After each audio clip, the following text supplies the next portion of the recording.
Welcome to Head to Heart Podcast. I'm your host, Jenny Markham.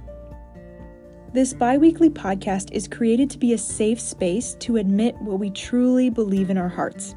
And many of us, when we take the time to truly examine ourselves, will find some sort of shame, fear, or lies hiding in there. And it is never God's will for us to stay in bondage to those. It's His truth that sets us free from them. But there's a huge difference between having biblical knowledge floating around in our heads and actually believing that it's true. Until God's truth makes its way into our hearts, nothing changes.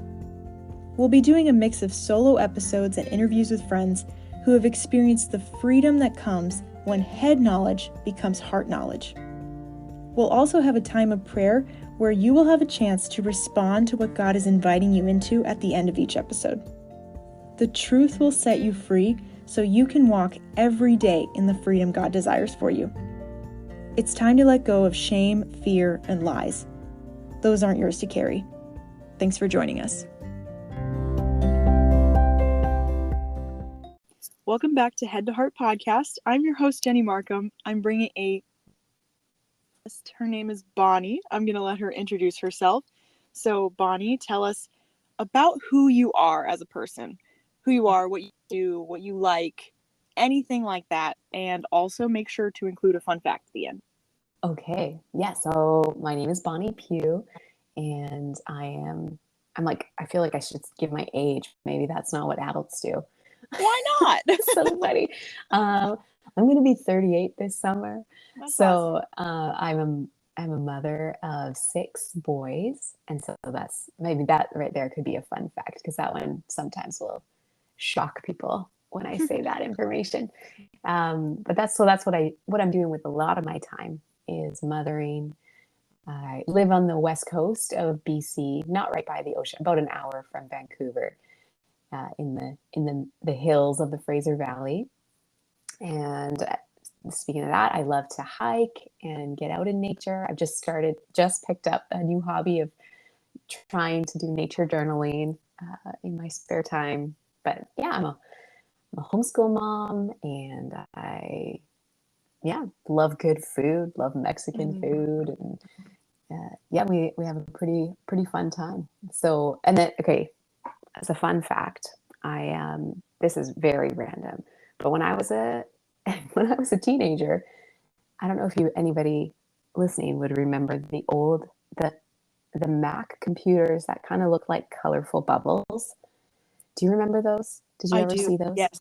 Mm-hmm. Okay, so it had this capability. So I had one, and they had this capability where you could type in any word or any combination of letters, and the computer would speak it to you, like an old-fashioned Siri voice. Oh, okay. So I don't know why, but I just thought to myself, I wonder what the alphabet sounds like from start to finish as one word, like A, B, C, D, E, F, G. Mm-hmm. So I typed it in there. So whenever I would it would be anytime there was the prompt of closing an application or anything like that, my computer would speak that word to me. So I know how to say the alphabet as one word.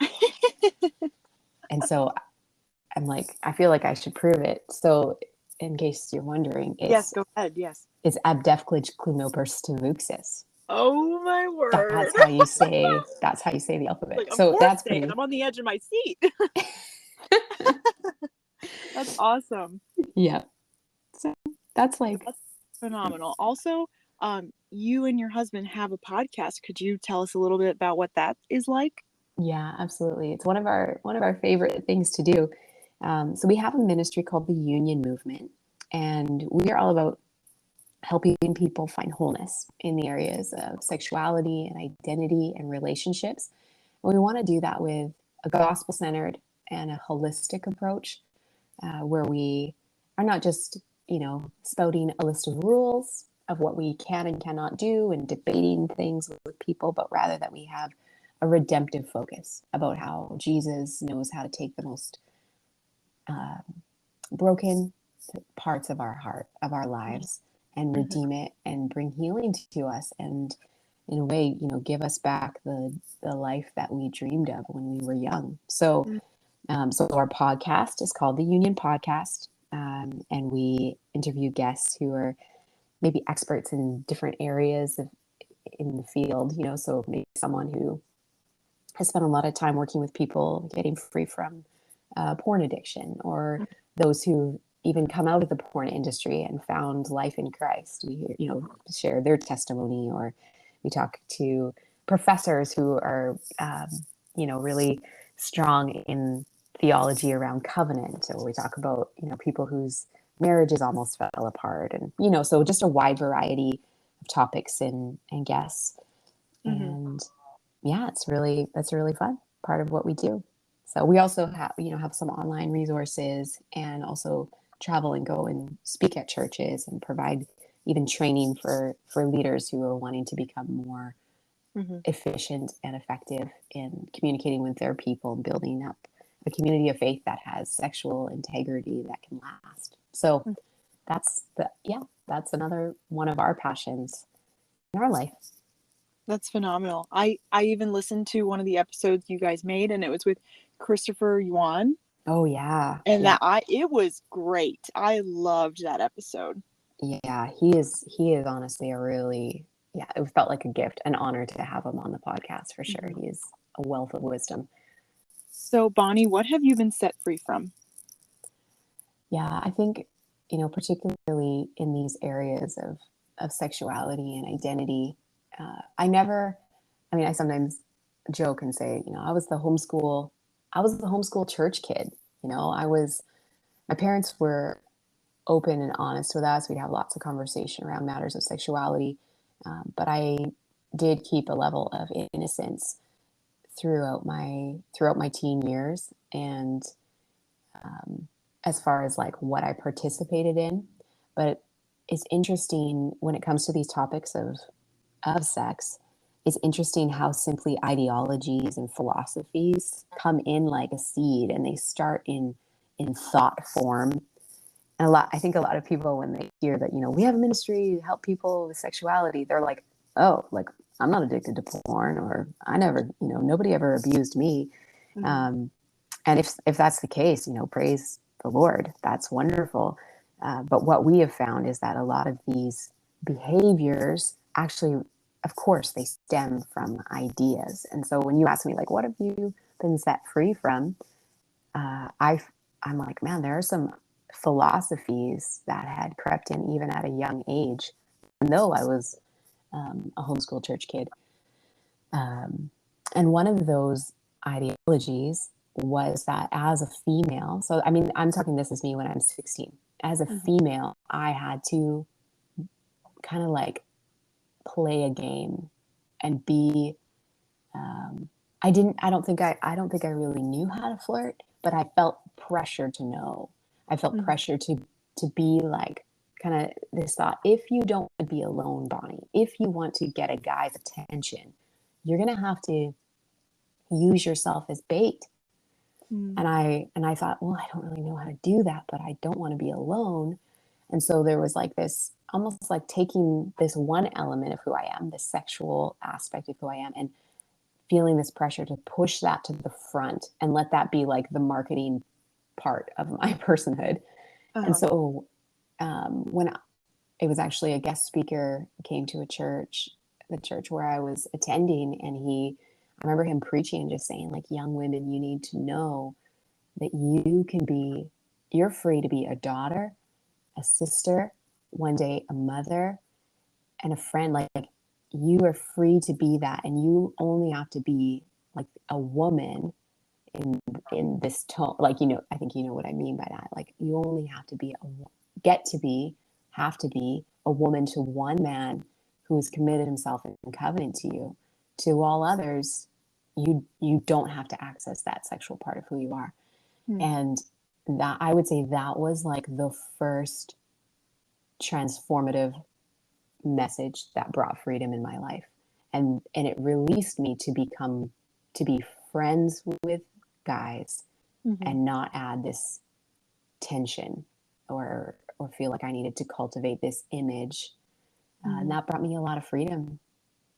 I would suspect, unless someone has already weeded that out, maybe it was just because I was very young, but unless you've already weeded that out, you probably are facing that pressure even subconsciously, just because we live in such a pornographic culture that objectifies women when I say pornographic, I don't just mean like X-rated content on websites. I mean the magazines and the checkout line and entertainment and conversation and jokes. Like it all just kind of pushes women into a sexualized identity. Mm-hmm. So, yeah.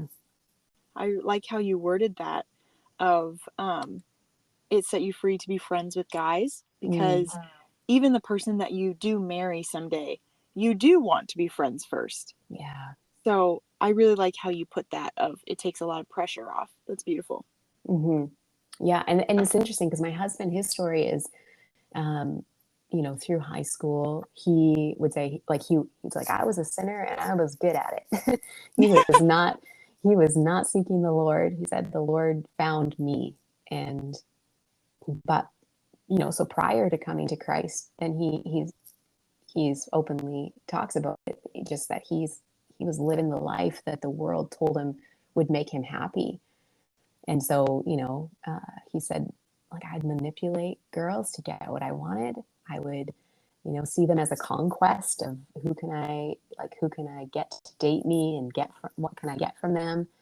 And so I met him when he first did start coming to church and started kind of discovering faith. And he said he was immediately attracted to me. And I said, why didn't you like try those old tricks on me? And he just said, I just had a feeling it wouldn't work. and I think that when, as women, we will walk in that, like, I am not a sexualized person at all times. When we walk in that, I have found that men treat us with more respect, like in the sense that they have a sense it's not going to work. I don't think I can play that game on them. Mm-hmm. So it does shift the atmosphere, what a woman will do with her sexuality. Yeah. Wow. And I love how in your podcast you cover just so many different types of brokenness and how we view gender and sexuality. So I'd love it if we take the ball rolling and you would just define what gender dysphoria is for us, and then also define what it is not. Yeah, that's a great question. We use that word gender dysphoria. It's actually probably in circles of the secular circles, it's probably not a very popular term anymore. But it's still a valid psychological definition. So it has to do when so I am born female, and the term now would be like cisgender, like what you like your genitalia looks like, feminine, female. But if somebody says, I feel like I was born in the wrong body, or I feel like my gender doesn't fit me, then that doesn't necessarily mean that that's gender dysphoria. The term gender dysphoria means when you feel distressed about that incongruency. Mm-hmm. So the person who's like, I was born as a female, I think I'm actually a male, and I love it, that wouldn't technically be gender dysphoria. Mm-hmm.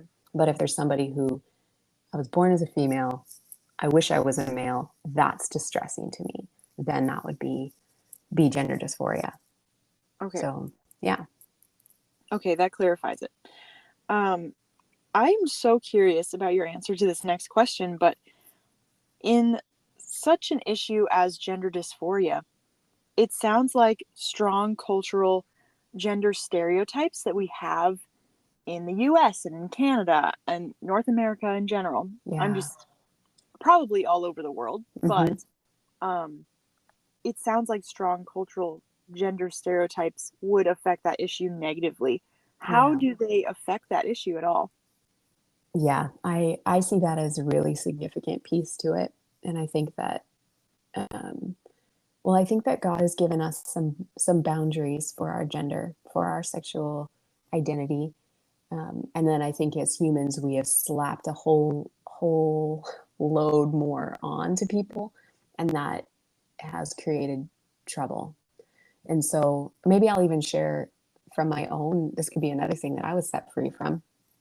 Again, thoughts that start, isn't it? They're the seeds that start us on a road unless the Lord intercepts or truth intercepts us. So I was the type of girl that did not, like, I have an early memory. I was probably 4 years old, and my sister and I went over to a friend's house, and my sister was best friends with the girl. They were about 6 years old. And then this friend had an older brother who's maybe 8 or 9 years old. And I vividly remember them playing Barbies, but I knew that Brandon down the hall was playing Lego, and I wanted to go play Lego instead. And so I remember sitting on the floor with Brandon, silently building Lego with this guy. Mm-hmm. And I remember my sister and her friend teasing me about it. And I'm not villainizing my sister or her friend at all. I don't think it wounded me at all. It only just kind of started that maybe this thought inside of me, like, I may be different than other girls. Now, that being said, I totally did play Barbies later on in my life with my older sister. But I just tended to be the girl that I wanted to be outside. I wanted to play with animals. I didn't mind getting dirty. I wanted to have Hence your nature journaling right now. Yeah, that's right. Like exactly. It develops into something when you're older. It matures. I wanted a short haircut so that I didn't have to fuss about my hair. I didn't want to wear dresses. Like, I was kind of that girl. And I remember, with a cousin just being like, yeah, we're tomboys. Like, that's who we are. And my, even one time my dad, who meant it as a blessing over me, said, because I have two sisters, I was outside. It was, do you want to help your mom in the kitchen, or do you want to help me build this shed? And I'm like, help you build a shed? And my dad said to me, like, I always thought it would be so cool to have a son, but it's been really special that I've been able to share these parts of my life with you. Like, I'm glad to have you, Bonnie, as my daughter. Something inside of me went, but maybe it would have been better if I was a boy. So it's interesting how I can look back on my life and see all these like little moments and little feelings of maybe I'm not as good of a female as the others around me. And I go, if I had 20 to 30 years later, how different my experience as a child would feel. I think that if I were to, be in a school system and hear the messaging and not have parents to help me filter through all that, I think I for sure would have been susceptible to some of the gender ideology going on right now. And yeah, that concerns me. And it makes me see that it is a lot of like not biblically based stereotypes that can put pressure on young people, make them feel like there's something wrong with them. So, I mean, that was me giving a big example, but I think, did that feel clear enough in answering the question of like, how do these stereotypes? Yeah, I think so. And also, I feel like the Bible gives us a lot of room for what masculine is and what feminine is. Because Absolutely. David, he like wrote poetry and music and danced in his underwear before the Lord. Yeah. And that was in his masculine body. Yes. And then also we have Deborah, who was a warrior and judge and was a great leader, and that was in her feminine body. And I feel like the Bible's very broad, and no person thinks, well, because I'm interested in these activities, that means that I should have been born in a different body. Yeah, totally. And I think it's just amazing. Like, I know quite a few men who love the arts, love to dance, love to be singing music and all these things. And to me, I think to myself about those men, I think like, that's so amazing. That's beautiful. Like, they're just confidently showing their talents and gifts and using them to honor the Lord. And I really wish that everyone could be confident in knowing that the gifts and talents God has given them were designed to be in their God-given bodies as well. Yeah, I love that. And I think that, within the church, we can perpetuate this issue. I think of how many men's conferences where it's like, let's do a manly conference, which in their head is like axe throwing and Yes, axe throwing. barbecuing, you know, and those things, it's like, yeah, those things can't define masculinity, because what do you do? And this was an eye-opening kind of moment for me. My brother-in-law's grandfather, it was his like 97th or 98th birthday. He did end up living past 100. And I saw him sitting, like, so we're an outside birthday party, and I saw him like shuffling to get to his lawn chair, and his daughter then, you know, my brother-in-law's mom, like helps him sit down, and he can't hear very well and he can't see very well. And then the grandchildren and great grandchildren come near, and he always has like a little candy to give them. And I remember thinking, if masculinity is defined by these tasks or hobbies or muscles or image or power, like, then what about the old man? Is he not a man anymore? And how difficult that must be for men to age. But if masculinity is more about the presence that you care, like that you just carry and cultivate, where women and children and young men around you feel safe, not because you're going to like be able to physically, you know, fight something off, but because you are present in your strength. I'm like, that has got to be what masculinity is more about. And even like Jesus, he was the truest man that ever lived, right? He walked in just such complete wholeness. Did he eat bacon? Actually, absolutely not. Did he do axe throwing? No, likely not. Right. But it's not to say that I do think that in some ways we forget to tell men that their strength is needed, whether they are an interior designer or a farmer, right? Like there is strength in you that this world needs, your community needs you to raise your voice, when you see something is wrong, you have the authority to do something about it. I think that is a message we need to be telling our sons. And from being a mother of 6 boys, I see how innate it is within them, every last one of them, to be a hero. Like there is something in them that says, I want to, I guess in a way it's follow in the footsteps of Jesus, the ultimate man, and sacrifice for someone else. I want to give my life for someone. Wow. So, I guess we went full circle on that, but yeah. And then in the same way, you know, femininity, it has to be more than just being a pretty face. And yet there is a God-given beauty to every woman that we want to cultivate, but it's like, let's not just be outside pretty. Let's cultivate beauty within as well, which is like, there's a unique feminine strength, right? So anyway, I remember, I think this was around New Year's. This was incredible. So amazing that I wrote it down. Oh, nice. But I asked my husband, I said, how would you, define biblical manhood? I'm just really curious. And he just like sits there for a second and thinks. And he goes, well, the opposite of it is saying, I can do this all on my own. Interesting. I was like, Joseph, that is beautiful. But he was saying like, true manhood is to rely on God and then invite others in. Wow. That's what North American masculinity has made itself out to be, is I can do this all on my own. Right. And I don't need anyone's help. And it's ultimately pride. And I was just blown away by that. That's really good. So, Bonnie, how can we be countercultural and not enforce stereotypes like that if they're ultimately harmful? Yeah.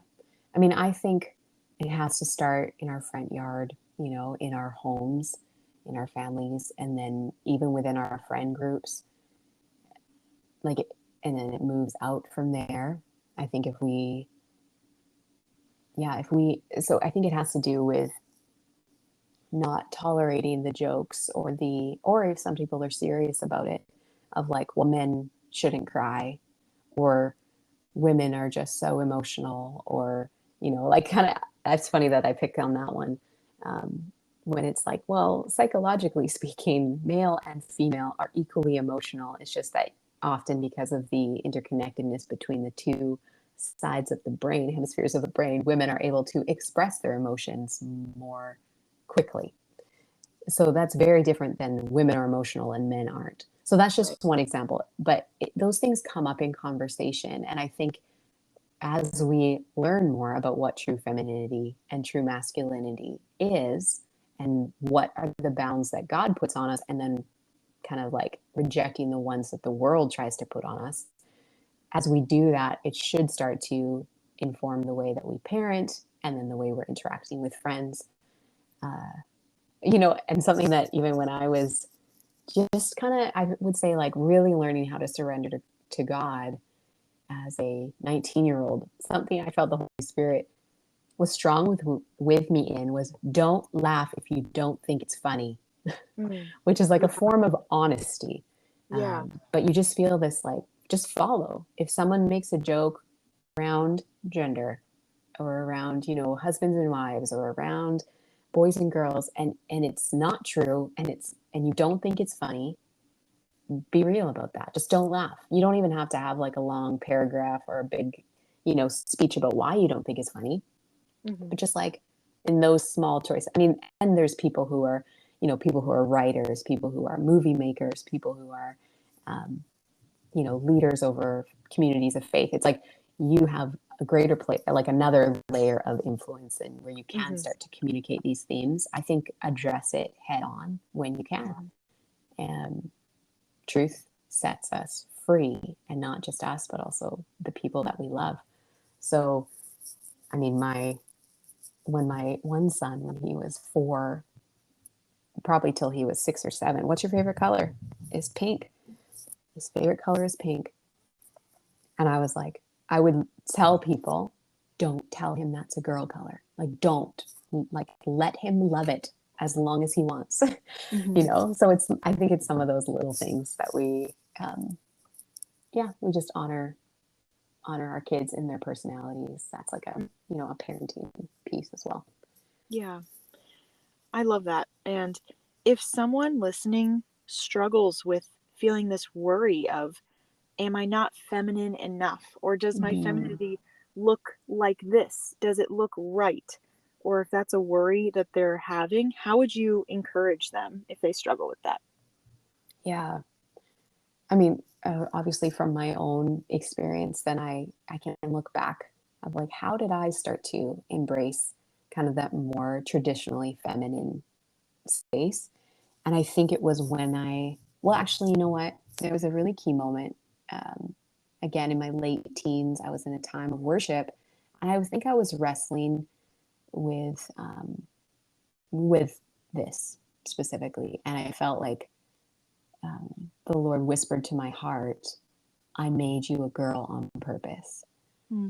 And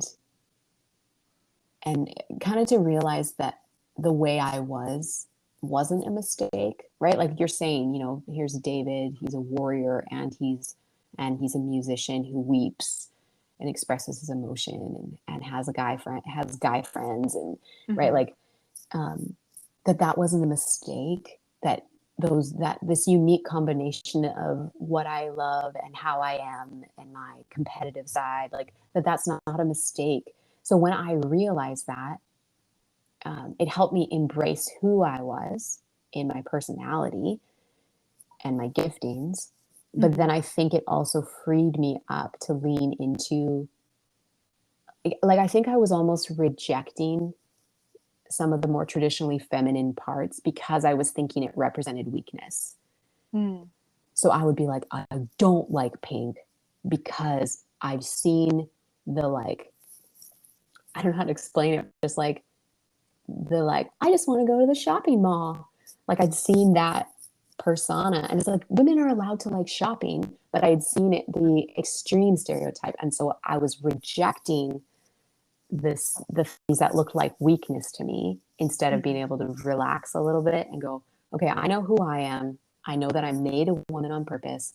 So then it released me to embrace the other parts of femininity that I had been rejecting. So how do you lean into it? Well, here's another piece. I think a lot of women who are rejecting, I would say it often, I see it, they're rejecting the beautiful part of the femininity. They're kind of going like, I just want to wear like boxy clothes. I don't want to wear makeup. I don't want to do my hair. Like, I don't know. What I see is sometimes a sense of, even if I tried, I wouldn't be beautiful, is I think sometimes the fear that pushes it. And I'm sorry that has likely come because of some words and some wounding from probably key people in your life that made you feel that way. Some women go, I'm not going to lean into those things because other people will then notice me and mock me for my efforts. They might talk about me behind my back. I've counseled people where that's the case. And then there's others where women are rejecting their feminine persona or appearance because it actually, they know that it will set a target on their back in this hypersexualized culture. So I think some girls are almost trying to camouflage themselves. Statistically speaking, in Canada, simply to be a female increases your chances of like assault and sexual assault exponentially. To be female is dangerous right now. And I think women are camouflaging themselves because they intuitively know it. They know that they'll get unwanted, even perverted attention if the world knows that they're female. So, that's a lot. There's a lot of things there where I go, okay, so how do we shift the culture and shift the atmosphere so women can feel safe again, not feel like they're going to be objectified or assaulted simply because they have a female body. I think in some of that's where it's like, men rise up, like, we need you to set the tone. I think just psychologically, men are more prone to fight, and women are more prone to freeze and to flight. And so as women, the New Testament says, I'm going on so many tangents here, Penny, but the New Testament talks about helping women not be weak-willed, helping them not be those who would be taken advantage of. And so I think as women, we need to grow in our confidence and self-respect that we can resist darkness that comes at us. But then also the men around us need to be able to recognize when we feel unsafe and don't know how to ask for help. So that's where the role of fathers and mothers, I think it really, like, we need to start thinking like a family and protect those who are around us. So what I also hear you saying in that is to let God affirm you in the body that you're in. Yeah. Because he's the one who made it in the first place. Yeah. And he gets naming rights. Yeah, that's right. Yeah, I love that. And I also think back to when my husband and I first got engaged. I remember feeling like this knot in my stomach whenever we start to plan a wedding. And I just did not like the planning. And I realized that I felt so much pressure to be the planner. But the thing is, I really hate event planning. And specifically for a lot of people, or at least like more than a few, Yeah. So once I released that pressure of like, Jenny, it's okay. I know that a lot of your female friends are the ones who enjoy wedding planning and the ones who enjoy planning big events, but you're not like that. And that's okay. Yeah. There's no issue with that. And then once I just released that, I was able to enjoy the process so much more. And then my husband loves event planning, and he was able to do most of it and enjoy the process too. So I just feel like that's an example of releasing pressure. Like, it really doesn't matter Yeah. if I'm the only female I know who doesn't like wedding planning, which I'm not, but one of the few. Right. Mhm. Yeah, that's so, it does, isn't that interesting how it does come up in so many of our just like everyday interactions as we discover who we are, and yeah, that's really cool. Yeah. What are some practical ways you would say that if someone knows someone else who is struggling with the body that they were placed in, what's some practical ways to just love them? Yeah, that's so good. And this is such, man, there's such a wide range in the, you know, struggling with the body that they are placed in. We have those who, you know, maybe people who were like me, where it's not manifesting in the way I dress yet, or the way that I, you know, that I didn't want to change my name. I didn't want to change my pronouns, right? So it's just in the seed thought. It's just insecurity. It's in the uncertainty. And then we have, you know, all the way to where you have friends or family members or coworkers where it's like they're fully rejecting their God, like their God assigned gender. And so I would say there's probably different advice for where somebody is at. But I think what's really important is that we can't see people or treat people as though this one issue is the entirety of their personhood. So what I mean by that is, you know, if there's, you know, a guy that you're working with and he's letting his hair grow long and he's wearing nail polish, it's like he needs to know that he is loved for who he is, and not just seen as a project or seen as like well, if I could just get you to cut your hair and stop wearing nail polish, that would be the goal, you know? No, that's not the goal. The goal is for you to, to walk in the fullness of what God has for you in your purpose and in your identity. So building the bridge of relationship, getting to know who they really are, and blessing everything possible that you can, you know, encouraging, like I would say, yeah, encouragement, even gifts, just like pour the love of the Father onto anyone who is just feeling insecure or feeling a disconnect. And if their hearts are open to it, if they're, you know, engaging in conversation, then that language, like what the Lord whispered to me of I made you a girl on purpose, or I made you a boy on purpose, like to be able to say there is purpose, and it might be difficult right now, and it might even be heavy to be a man or to be a woman, but he'll strengthen you and he'll lift you up. He'll bring you to freedom in that, right? Like you can, if their hearts are open to it, you can speak that boldly, that bluntly to them. And again, you know, there's such a wide range. People, though, there are those who are like, well, I don't even believe in God, you know? So then you just gotta, I think you're going to need the Spirit of God to give you guidance on how to deal with that individual situation. But, you know, bless them as much as you can. Shower them with gifts, shower them with encouragement. Don't see them as just a project or an issue that needs to be fixed, but see them as a whole person, the way the Lord does. The Lord he looks to the heart, right? It says man looks on the outward, but God looks to the heart. I think that's really key. That's beautiful.